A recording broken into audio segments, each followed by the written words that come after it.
So, today's video is going to be a little bit about this candy cane coral. And if you've ever tried to keep these, I have always struggled with candy cane corals, but this time, this one's like really shaded out. And it turns out that it seems like they really like a low light environment, because this one has thrived, turned into multiple heads, and it's actually grown in over here from these other corals, but it's actually doing really good. So I'm just gonna say, if you're starting out and you get these corals, put them kind of shaded, like not in direct light. Like if I were gonna put it down here, I'd put it like here in the tank, you know.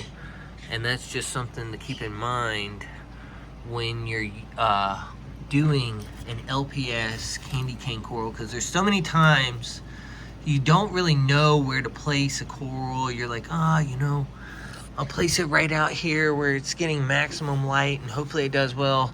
Well, people don't really always, I've always struggled to find that kind of information on where to put coral, right?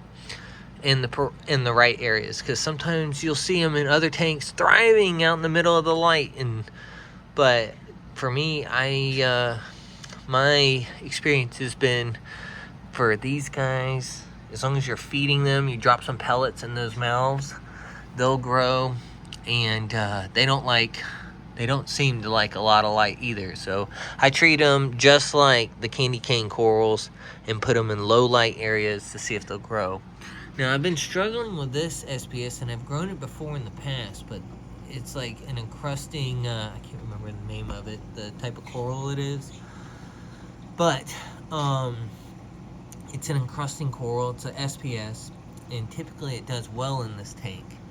So I've had it to where it thrived before, but as of late, I've yet to get it to really take away in this. In my BioCube, it did really well.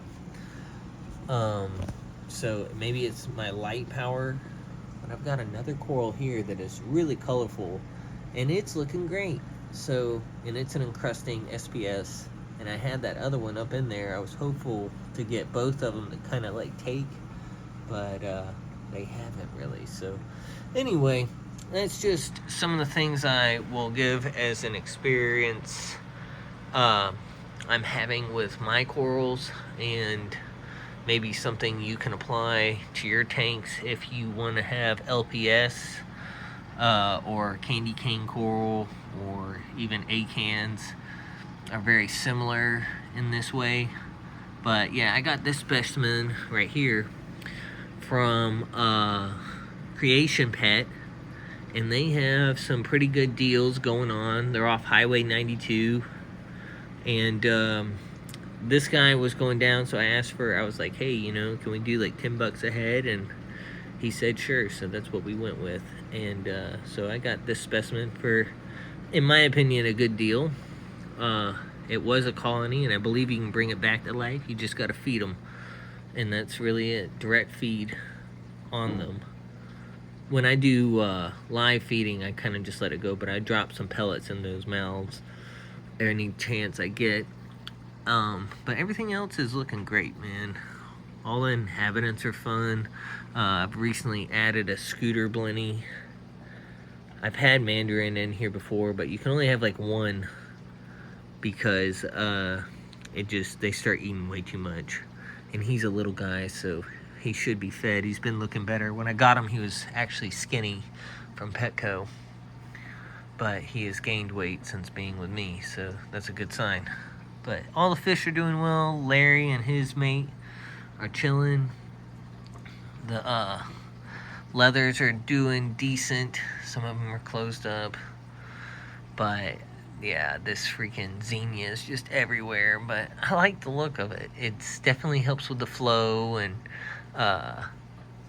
covering at least real estate on the rock. But I just want some more coral in there to like kind of take away. And I think I'm going to move that guy, one of these guys, over here to this corner. Give me a little tree, little foresty zone is my goal. But yeah, everyone's doing great. Thanks for checking out my video. Be easy. Hopefully that tip helps with the candy cane coral.